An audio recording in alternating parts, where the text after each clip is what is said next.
Hey, it's Drew Neiser with another Tuesday tip. We just spent a lot of time talking about demand capture. Even if you have a really big full funnel, we need tips on how to convert that funnel. So up first, Chris Willis, Axios HQ. Chris, one tip for making that funnel like actually closing deals.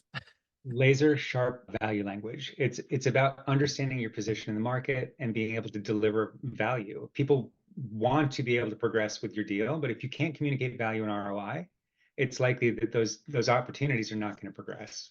So I have a soft sense of what your company could do for my company, but I can't express it in value that I could walk into the CEO or CFO and say, hey, we need this because the return will be X. That's what you're talking about, right? You got to fuel that. Okay, next up, John Steinert, CMO TechTarget. John, give us one tip for working the funnel and getting to actually close deals.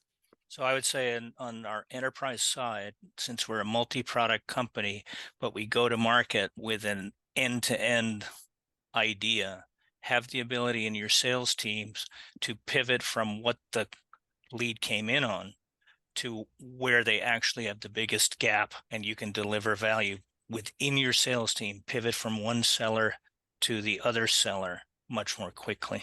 Interesting. So we've had better alignment at that moment between the opportunity and your sales resources. Okay, Bindu Chellappan from Fleetcor. Bindu, what is your tip for just getting to a deal and what role marketing can play?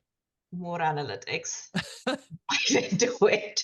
You will learn so much and circle back, keep talking. And so but specifically, what are we talking about here when we say more analytics?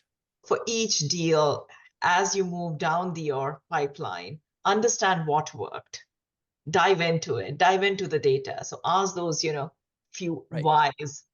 And there's a couple of assumptions here. One, this is a high value deal. And two, there's information available. And three, we're paying attention so that we're gradually customizing. Okay, Matt Fisher, SHI. Matt, what's your tip?